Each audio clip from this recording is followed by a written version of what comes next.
The Giraffe and Pelly and Me, written by Roald Dahl, read to you by Miss Keating. Not far from where I live, there is a queer old empty wooden house standing all by itself on the side of the road. I long to explore inside it, but the door is always locked, and when I peer through a window, all I can see is darkness and dust. I know the ground floor used once to be a shop because I can still read the faded lettering across the front which says The Grubber. My mother has told me that in our part of the country, in the olden days, a grubber was another name for a sweet shop, and now every time I look at it, I think to myself, what a lovely old sweet shop it must have been. On the shop window itself, somebody has painted in white the words for sale. One morning I noticed that for sale had been scraped off the shop window, and in its place somebody had painted sold. I stood there staring at the new writing and wishing like mad that it had been me who had brought it, because then I'd been able to make it into a grubber all over again. I've always longed and longed to own a sweet shop. A sweet shop of my dreams would be loaded from top to bottom with sherbet suckers and caramel fudge and Russian toffee and sugar snorters and butter gumballs and thousands of other glorious things like that. Oh boy, what I couldn't have done with that old grubber shop if it had been mine.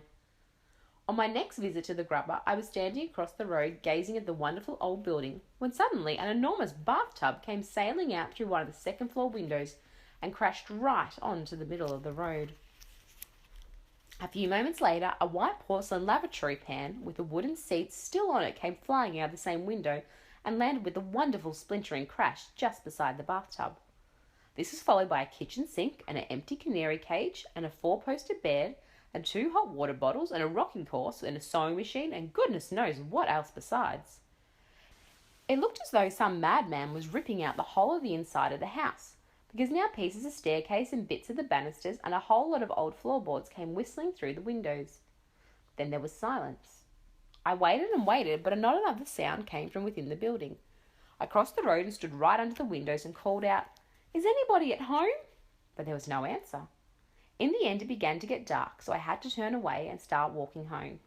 But you can bet your life nothing was going to stop me from hurrying back there again tomorrow morning to see what the next surprise was going to be.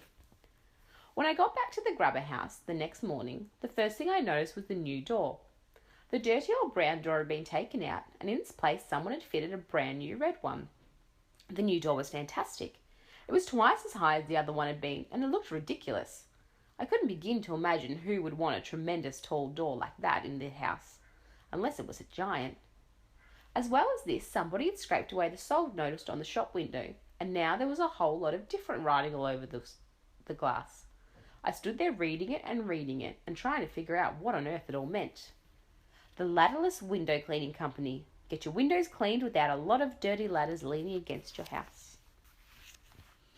I tried to catch a sign or sound of movement inside the house, but there was none, until all of a sudden, at the corner of my eye, I noticed that one of the windows on the top floor was slowly beginning to open outwards.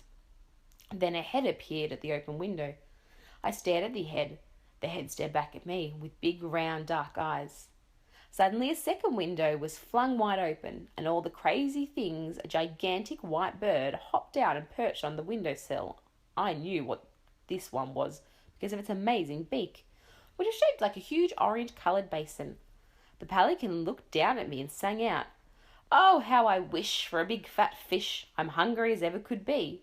A dish of fish is my only wish, how far we are from the sea." "We are a long way from the sea," I called back to him, "but there's a fishmonger in the village not far away." "A fish what?" "A fishmonger." "Now what on earth would that be?" asked the pelican. "I've heard of fish pie and a fish cake and a fish finger, but I've never heard of a fishmonger. Are these mongers good to eat?" This question baffled me a bit, so I said, "Who is your friend in the next window?" "She is a giraffe," the pelican answered. "Is she not wonderful? Her legs are on the ground and her head is looking out the top window." As if all this wasn't enough, the window on the first floor was now flung wide open, and out popped a monkey. The monkey stood on the windowsill and did a jiggly little dance. He was so skinny he seemed to be made only out of furry bits of wire, but he danced wonderfully well, and I clapped and cheered and did a little dance myself in return. "We are the window cleaners," sang out the monkey. "We'll polish your glass till it's shiny like brass, and it sparkles like sun on the sea. We're quick and polite, we'll come day or night, the giraffe and Pelly and Me. We're a fabulous crew, we know just what to do, and we never stop work to drink tea. Or your windows will glow and we'll give them a go, the Giraffe and Pelly and Me. We use water and soap plus some kindness and hope, but we never use ladders, not we. Who needs ladders at all when you're 30 feet tall? Not Giraffe, not Pelly, not me. I stood there enthralled when I heard the Giraffe saying to the Pelican in the next window, Pelly, my dear, could you be so good as to fly down and bring that small person up here to talk to us? At once the Pelican spread his huge white wings and flew down to the road beside me. Hop in, he said, opening his enormous beak. I stared at the great orange beak and backed away. Go on, the monkey shouted from up on his window. The Pelly isn't going to swallow you. Climb in. I said to the Pelican, I'll only get in if you promise not to shut your beak once I'm inside. You have nothing to fear, cried the Pelican. And let me tell you why. I have a very special beak. A special beak have I. You'll never see a beak so fine. I don't care where you go. There's magic in this beak of mine. Hop in and don't say no. I will not hop in, I said, unless you swear on your honour that you will not shut it once I'm inside. I don't like dark, small places. When I have done what I am just about to do, said the Pelican, I won't be able to shut it. You don't seem to understand how my beak works. Show me, I said. Watch this, cried the Pelican. I watched in amazement as the top half of the Pelican's beak began to slide smoothly backwards into his head, until the whole thing was almost out of sight. It bends and goes down inside the back of my neck, cried the Pelican. Is that not sensible? Is that not magical? It's unbelievable, I said. It's exactly like one of those metal tape measures my father's got at home. When it's out, it's straight, and when you slide it back in, it bends and disappears. Precisely, said the Pelican. You see, the top half of it is no use to me unless I'm chewing fish. The bottom half is what counts, my lad. The bottom half of this glorious beak of mine is the bucket in which we carry our window cleaning water. So if I didn't slide the top half away, I'd be standing around all day long holding it open. So I slide it away for the rest of the day. Even so, I'm still able to speak. And wherever I've flown, it's always been known as the Pelican's patented beak. If I want to eat a fish, that's my favourite dish. All they do is give it a tweak. In the blink of an eye, out it pops and they cry, it's the Pelican's patented beak. Stop showing off down there, shouted the monkey from the upstairs window. Hurry up and bring that small person up to us. The Giraffe is waiting. I climbed into the big orange beak, and with a swish of wings, the Pelican carried me to his perch on the windowsill.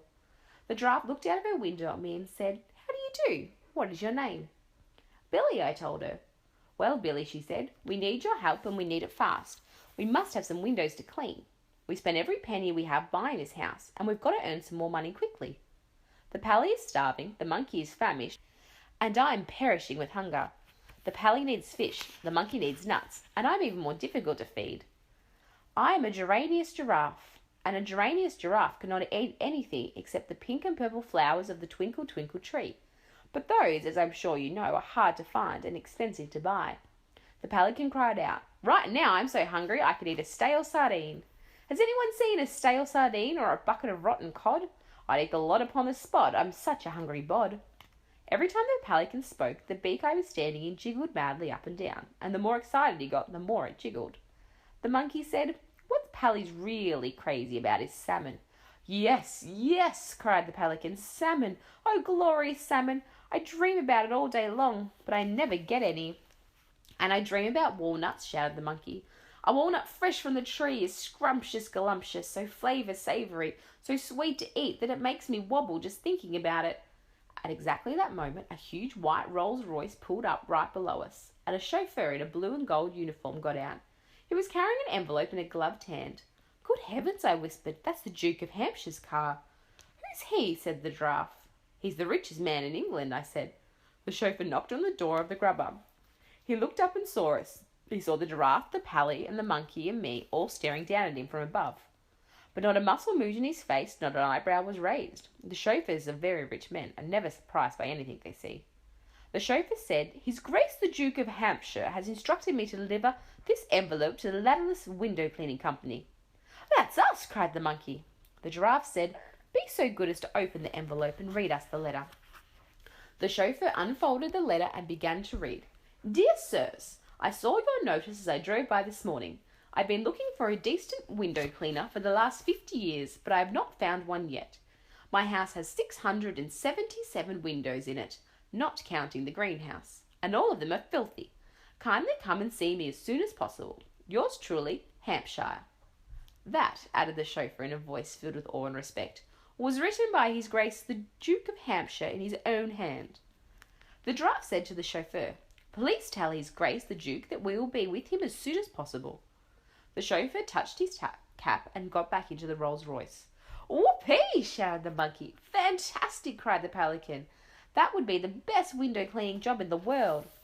Billy, said the Giraffe, what is the house called and how do we get there? It's called Hampshire House, I said. It's just over the hill. I'll show you the way. We're off, cried the monkey. We're off to see the Duke.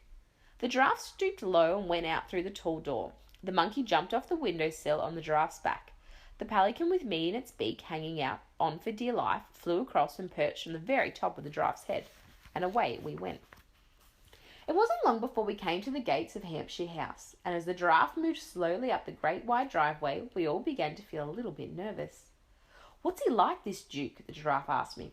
I don't know, I said, but he's very, very famous and very rich. People say he has 25 gardeners just to look after his flower beds. Soon the huge house itself came into view, and what a house it was! It was like a palace. It was bigger than a palace. Just look at those windows, cried the monkey. They'll keep us going forever. Then suddenly we heard a man's voice a short distance away to the right. I want those big black ones on the top of the tree, the man was shouting. Get me those great big black ones. We peered around the bushes and saw an oldish man with an immense white moustache standing under a tall cherry tree and pointing his walking stick in the air. There was a ladder against the tree, and another man, who was probably a gardener, was up the ladder. Get me those great big black juicy ones right at the very top, the old man was shouting. I can't reach them, your grace, the gardener called back. The ladder isn't long enough. Damnation, shouted the Duke. I was so looking forward to eating those big ones. Here we go, said the pelican, whispered to me, and with a swish and a swoop he carried me to the very top of the cherry tree, and there he perched. Pick them, Billy, he whispered. Pick them quickly and put them in my beak. The gardener got such a shock he fell off the ladder. Down below us the Duke was shouting, My gun! Get me my gun! Some damnable monster of a bird is stealing my best cherries. Be off with you, sir. Go away. Those are my cherries, not yours. I'll have you shot for this, sir. Where is my gun? Hurry, Billy, whispered the pelican. Hurry, hurry, hurry. My gun! The Duke was shouting to the gardener. Get me my gun! I'll have that thieving bird for breakfast, you see if I don't. I picked them all, I whispered to the pelican. At once the pally flew down and landed right beside the furious figure of the Duke of Hampshire, who was prancing about and waving his stick in the air. Your cherries, your grace, I said as I leaned over the edge of the pelican's beak and offered a handful to the Duke. The Duke was staggered. He reeled back and his eyes popped nearly out of their sockets. Great Scott! Oh, Lord, what's this? Who are you? And now the giraffe and the monkey, dancing around on her back, emerged suddenly from the bushes. The Duke stared at them. He looked as though he was about to have a fit. Who are these creatures? He bellowed. Has the world gone completely dotty? We are the window cleaners, sang out the monkey. We'll polish your glass till it's shiny like brass and it sparkles like the sun of the sea. We'll work for your grace till we're blue in the face, the giraffe and Pelly and Me. You asked us to come see you, the giraffe said. The truth at last was beginning to dawn on the Duke. Then he spat out a stone. I like the way you picked those cherries for me, he said. Could you also pick my apples in the autumn? We could, of course we could, we all shouted. And who are you? The Duke said, pointing his stick at me. He's our business manager, the giraffe said. His name is Billy. We go nowhere without him. Very well, the Duke muttered. Come along with me and let's see if you're good at cleaning windows. I climbed out the pelican's beak and the kindly old Duke took me by the hand as we walked towards the house. When we got there, the Duke said, What happens next? It's all very simple, your grace, the giraffe replied. I'm the ladder, Pally's the bucket, and the monkey is the cleaner. Watch us go. With that, the famous window-cleaning gang sprang into action. The monkey jumped down from the giraffe's back and turned on the garden tap. The pelican held his great beak under the tap until it was full of water. Then, with a wonderful springy leap, the monkey leapt up once again on the giraffe's back. From there he scrambled as easily as if he were climbing a tree, up the long, long neck of the giraffe until he stood balancing on the very top of her head. The pelican remained standing on the ground beside us, looking at the giraffe. We'll do the top first, the giraffe shouted down. Bring the water up, please. The Duke called out, Don't worry about the 2 top floors, you can't reach them anyway. Who says we can't reach them? Giraffe called back. I do, the Duke said firmly, and I'm not having any of you risking your silly necks around here. If you wish to be friends with the giraffe, never say anything about its neck. Its neck is its proudest possession. What's wrong with my neck? Snapped the giraffe. Don't argue with me, you foolish creature, cried the Duke. If you can't reach it, you can't reach it, and that's the end of it. Now get on with your work. Your Grace, the giraffe said, giving the Duke a small, superior smile. There are no windows in the world I cannot reach with this magical neck of mine.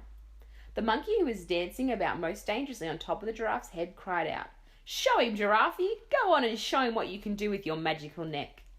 The next moment the giraffe's neck, which heaven knows was long enough already, began to grow longer and longer and longer and longer, and higher and higher and higher, until at last the giraffe's head, with the monkey on top, was at the level of the windows on the top floor. The giraffe looked down from her great height and said to the Duke, How's that? The Duke was speechless. So was I. It was the most magical thing I'd ever seen. More magical even than the pelican's painted beak. Up above us, the giraffe was beginning to sing a little song, but she sang so softly I could hardly catch the words. I think it went something like this. My neck can stretch terribly high, much higher than eagles can fly.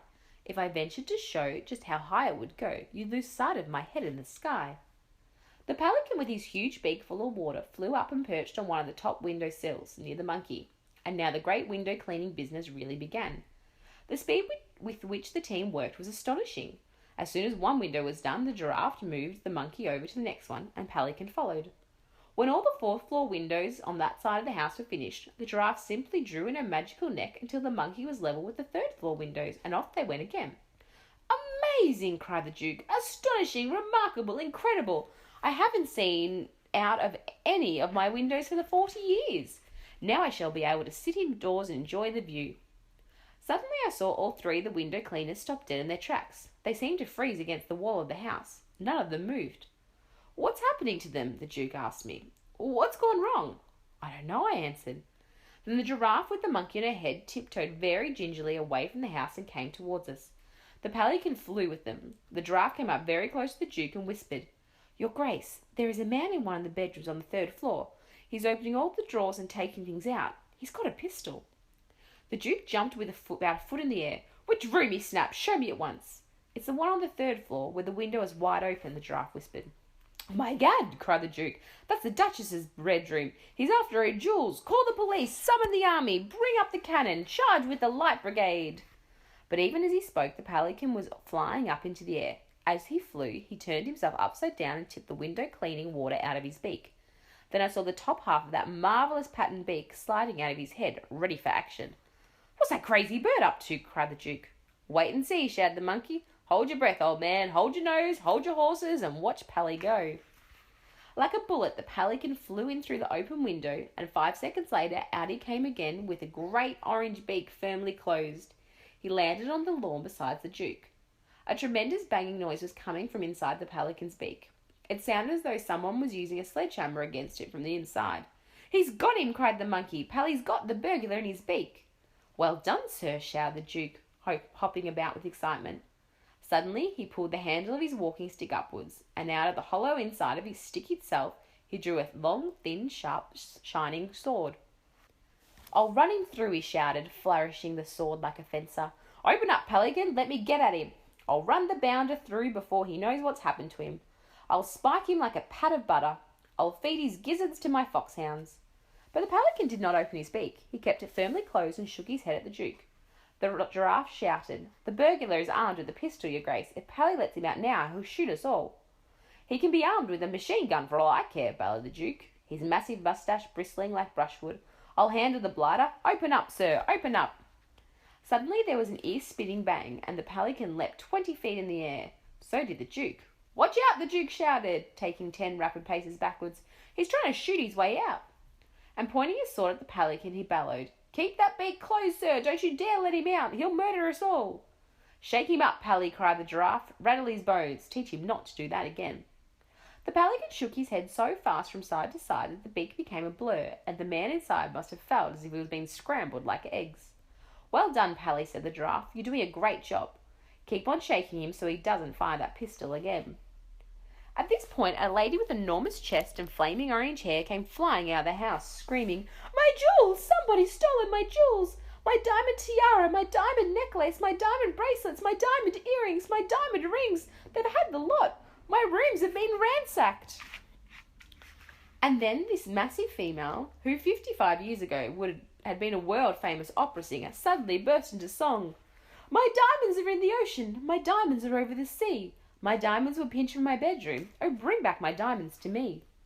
We were so bowled over by the power of the lady's lungs that all of us, excepting the pelican, who had to keep his beak closed, joined in the chorus.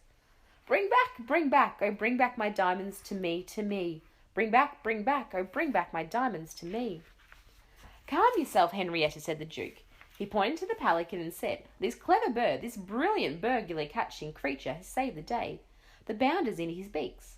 The Duchess stared at the pelican. The pelican stared back at the Duchess and gave her a wink. "If he's in there," cried the Duchess, "why don't you let him out? You can run him through with that famous sword of yours. I want my diamonds. Open your beak, bird." "No, no," shouted the Duke. "He's got a pistol. He'll murder us all." Someone must have called the police, because suddenly no less than 4 squad cars came racing towards us with their sirens screaming. Within seconds we were surrounded by 6 policemen, and the Duke was shouting to them, "The villain you're after is inside the beak of that bird. Stand by to collar him." And to the pelican he said, "Get ready to open. Are you ready? Steady, go! Open her up." The pelican opened his gigantic beak, and immediately the policemen pounced upon the burglar who was crouching inside. They snatched his pistol away from him and dragged him out with handcuffs on his wrists. "Great Scott!" shouted the chief of police. "It's the Cobra himself." "The who? The what?" everyone asked. "Who's the Cobra?" "The Cobra is the cleverest and most dangerous cat burglar in the world," said the chief of police. "He must have climbed down the drain pipe. The Cobra can climb up anything." "My diamonds!" screamed the Duchess. "I want my diamonds! Where are my diamonds?" "Here they are!" cried the chief of police, fishing great handfuls of jewellery from the burglar's pockets. The Duchess was so overcome with relief that she fell to the ground in a faint. When the police had taken away the fearsome burglar known as the Cobra, and the fainting Duchess had been carried into the house by her servants, the old Duke stood on the lawn with the Giraffe, the Pelican, the Monkey, and me. "Look," cried the Monkey, "that rotten burglar's bullet has put a hole in poor Belly's beak." "Well, that's done it," said the Pelican. "Now I won't be any use for holding water when we clean the windows." "Don't you worry about that, my dear Pelly," said the Duke, patting him on the back. "My chauffeur will soon put a patch over it in the same way he mends the tyres on the rolls. Right now we have far more important things to talk about than a little hole in the beak." We stood there waiting to see what the Duke was going to say next. "Now listen to me, all of you," he said. "Those diamonds are worth millions, millions and millions, and you've saved them." The Monkey nodded. The Giraffe smiled. The Pelican blushed. "No reward is too great for you," the Duke went on, "and I'm therefore going to make you an offer, which I hope will give you pleasure. I hereby invite the Giraffe and the Pelican and the Monkey to live on my estate for the rest of their lives. I shall give you my best and largest hay barn as your private house. Central heating, showers, a kitchen, and anything else you desire for your comfort will be installed. In return, you will keep my windows clean and pick my cherries and my apples. If the Pelican is willing, perhaps you'll also give me a ride in his beak now and then." "A pleasure, your grace," cried the Pelican. "Would you like a ride now?" "Later," said the Duke. "I'll have one after tea." At this point, the Giraffe gave a nervous little cough and looked up at the sky. "Is there a problem?" said the Duke. "If there is, do please let me hear it." "I don't like to sound ungrateful or pushy," murmured the Giraffe, "but we do have one very pressing problem. We're absolutely famished. We haven't eaten for days." "My dear Giraffe," cried the Duke, "how very thoughtless of me. Food is no problem around here." "I'm afraid it's not that quite easy as all that," said the Giraffe. "You see, I myself happen to be—" "Don't tell me," said the Duke. "I know it already. I'm an expert on the animals of Africa. The moment I saw you, I knew you were no ordinary giraffe. You are of the geranious variety, are you not?" "You are absolutely right, your grace," said the Giraffe. "But the trouble with us is that we only eat—" "You don't have to tell me that either," cried the Duke. "I know perfectly well a geranious giraffe can only eat one kind of food. Am I not right in thinking that the pink and purple flowers of the tinkle tinkle tree are your only diet?" "Yes," sighed the Giraffe, "and that's been my problem ever since I arrived on these shores." "That's not a problem here at the Hampshire house," said the Duke. "Look over there, my dear Giraffe, and you will see the only plantation of tinkle tinkle trees in the entire country." The Giraffe looked. She gave a gasp of astonishment, and at first she was so overwhelmed she couldn't even speak.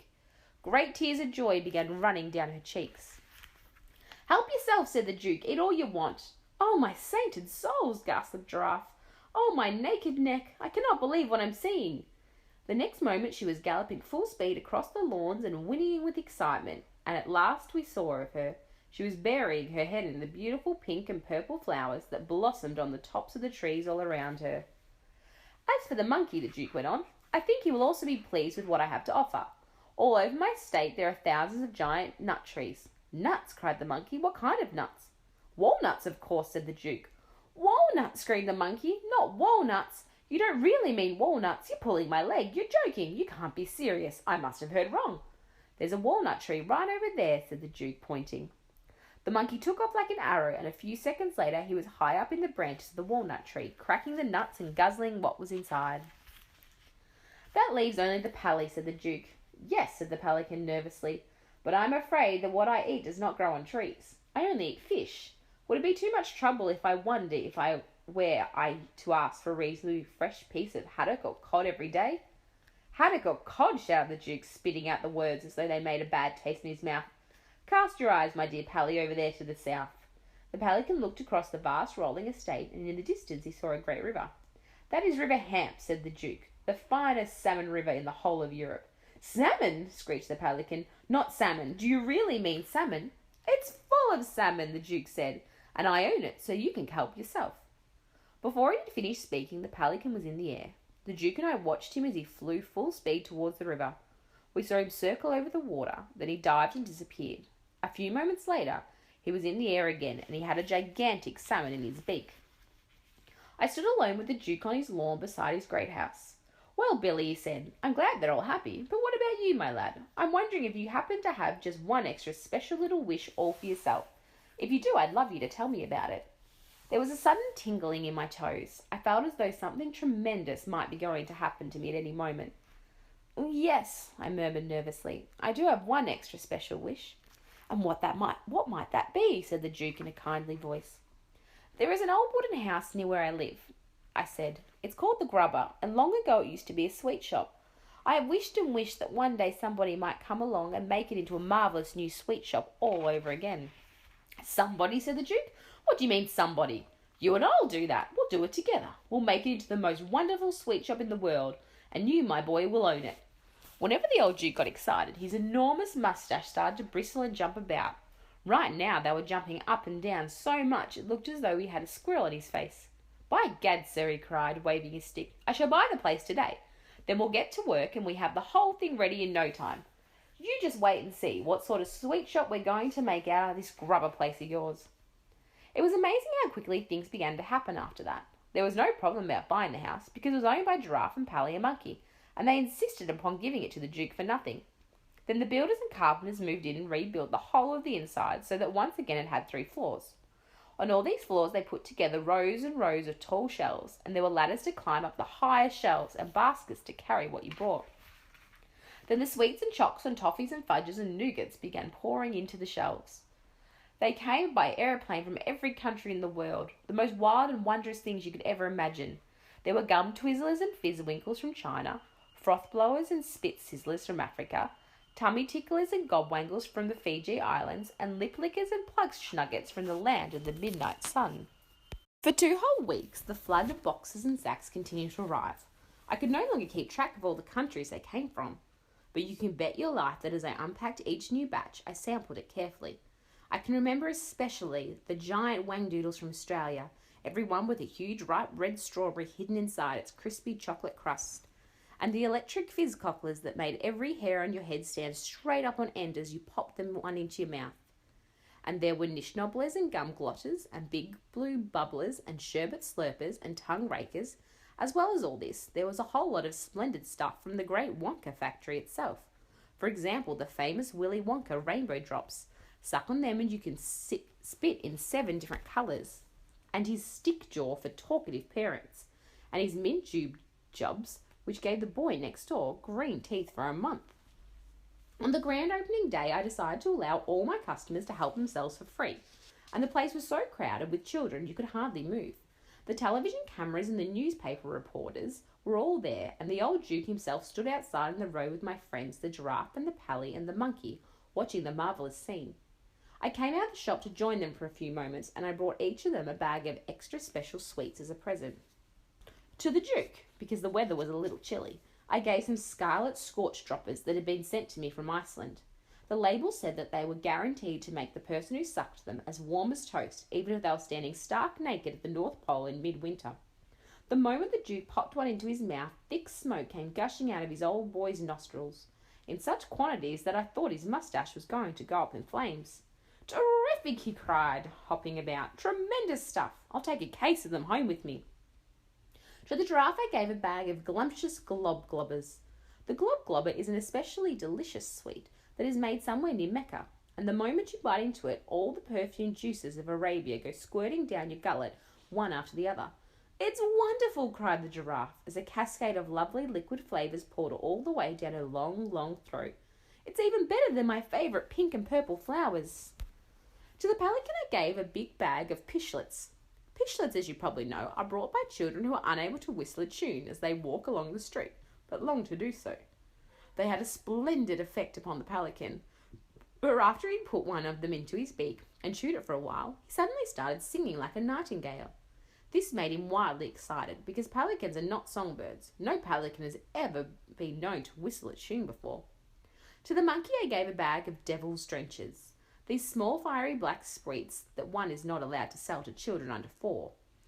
When you have sucked a devil's drencher for a minute or so, you can set your breath alight and blow a huge column of fire 20 feet into the air.